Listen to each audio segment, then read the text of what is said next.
रोहित शर्मा ने कहा, जसप्रीत बुमराह न कभी पर्पल कैप जीते हैं और न ही कभी जीत पाएंगे, क्योंकि पर्पल कैप उसे मिलता है जो पूरे आईपीएल सीजन में सबसे ज्यादा विकेट लेता है। लेकिन बुमराह इसलिए कभी पर्पल कैप नहीं जीत पाएंगे क्योंकि कोई भी बैट्समैन उन्हें छक्के चौके मारने ही नहीं जाता और बुमराह के 4 ओवर में कम से कम रिस्क लेने की कोशिश करते हैं, इसीलिए बुमराह कभी पर्पल कैप नहीं जीत पाते। गौतम गंभीर ने कहा, गुजरात जैसी छोटी टीम के सामने शतक लगा के ये बच्चा सोच रहा था इंडिया टीम में आ जाऊंगा, लेकिन जब इसका सामना बड़े टीम के बड़े बॉलर से हुआ तो इसकी हवा निकल गई। इसने मुंबई और केकेआर के बॉलरों को तो झेल नहीं पाया, इंटरनेशनल बॉलर को कैसे झेलेगा। अभी इसको बहुत सीखने की जरूरत है। हैदराबाद में अपनी बॉलिंग से हाहाकार मचाने के बाद भी पैट कमिंस की टीम इस आईपीएल से बाहर कैसे हो गई? दरअसल हैदराबाद को टॉप 4 में क्वालिफाई करने के लिए इस मैच के साथ अगले तीनों मैच जीतने बहुत जरूरी थे, लेकिन अगर बारिश से मैच रद्द हुआ या फिर आज दिल्ली से हारे तो हैदराबाद इस टूर्नामेंट से बाहर हो जाएगी, क्योंकि वो ना ही 16 और ना ही 14 पॉइंट तक पहुंच सकते। संजीव गोयंका ने कहा, मुझे अपने आप से ज्यादा केकेआर के सीईओ विकी मैसूर पर हंसी आ रही है, क्योंकि मैं तो ऋषभ को आईपीएल का सबसे महंगा खिलाड़ी बनाकर खुद ही बेवकूफ बन गया, लेकिन केकेआर के सीईओ विकी मैसूर चैंपियन अय्यर को टीम से निकालकर मुझसे भी बड़े बेवकूफ बन गए, क्योंकि उसी कैप्टन ने आज बल्ले और कप्तानी दोनों से तबाही मचाते हुए पंजाब को टॉप 2 में लाके खड़ा कर दिया है।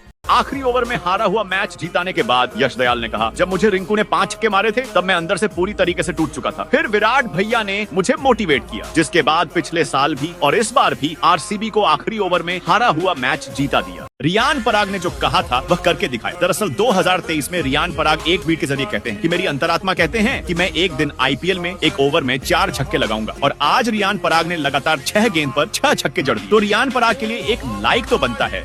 वैभव सूर्यवंशी को लेकर धोनी ने ऐसा क्यों कहा? दरअसल धोनी ने कहा, वैभव सूर्यवंशी और आयुष म्हात्रे दोनों ही युवा और खतरनाक बल्लेबाज हैं। वैभव सूर्यवंशी ने 35 गेंदों में शतक लगाकर अपनी काबिलियत साबित कर दी है। वहीं आयुष म्हात्रे ने भी 94 रन बनाकर आरसीबी के गेंदबाजों को खून के आंसू रुला दिए। ये दोनों अपनी बल्लेबाजी से सबका दिल जीत लिया। खलील अहमद पर क्यों भड़के हुए थे रोमारियो शेफर्ड? मैच के बाद रोमारियो ने कहा, जब खलील ने विराट कोहली का कैच पकड़कर गुस्से में गेंद जमीन पर पटकी थी और एग्रेशन दिखाकर विराट का अपमान किया था, मैंने तभी कसम खाई थी खलील की धज्जियां उड़ानी है। मैंने खलील के 19वें ओवर में 33 रन ठोककर विराट कोहली का बदला ले लिया।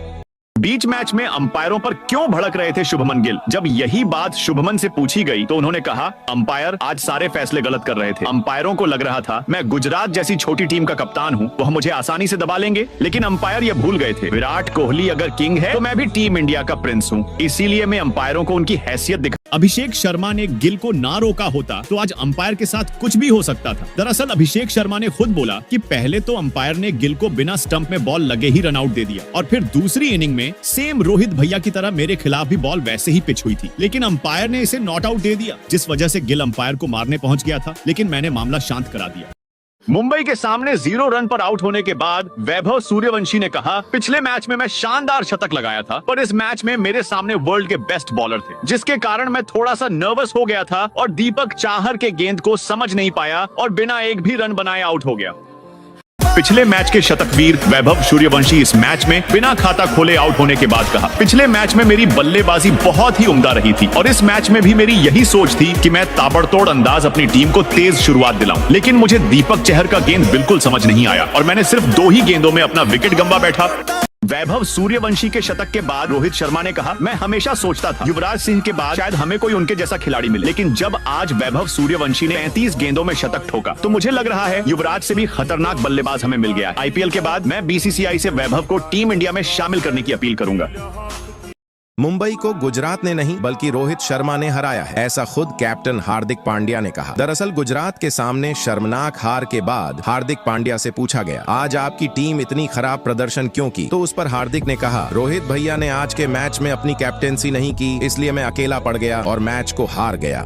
रोहित ने सिराज को हीरे की अंगूठी गिफ्ट क्यों किया, जबकि रोहित तो सिराज को खराब गेंदबाज बोलकर ट्रोल किया था? दरअसल इंडिया ने जब T20 वर्ल्ड कप जीता तब सभी खिलाड़ियों को हीरे की अंगूठियां मिली थी। तब मोहम्मद सिराज वहां पर मौजूद नहीं थे, इसलिए रोहित ने अपने पास रख लिया और फिर आज मोहम्मद सिराज को गिफ्ट किया और पुराना मतभेद को भुला दिया। नीता अंबानी ने कहा, इस आईपीएल में मेरी टीम ने हर टीम को धूल चटा दी है, लेकिन एक गुजरात ही ऐसी टीम है जो हमें हर बार शर्मनाक हार देती है। इसकी सबसे बड़ी वजह कोच आशीष नेहरा है, जो ग्राउंड से बाहर खड़े होकर सारा मैच पलट देते हैं। अगले साल आशीष नेहरा को मैं करोड़ों रुपए देकर मुंबई का कोच बनाऊंगी। लाइक सब्सक्राइब तो कर दो। विराट कोहली ने कहा कि अगर इस बार मैं आईपीएल की ट्रॉफी नहीं जीत पाया तो आप लोग हमको सपोर्ट करना छोड़ देंगे क्या? चलो तो देख लेते हैं। कमेंट बॉक्स में छोड़ने वाले काला दिल भेजें और नहीं छोड़ने वाले लाल दिल भेजें। आज देखते हैं कितना मेरा फैन। मुंबई को गुजरात ने नहीं बल्कि रोहित शर्मा ने हराया है, ऐसा खुद कैप्टन हार्दिक पांड्या ने कहा। दरअसल गुजरात के सामने शर्मनाक हार के बाद हार्दिक पांड्या से पूछा गया, आज आपकी टीम इतनी खराब प्रदर्शन क्यों की? तो उस पर हार्दिक ने कहा, रोहित भैया ने आज के मैच में अपनी कैप्टेंसी नहीं की, इसलिए मैं अकेला पड़ गया और मैच को हार गया।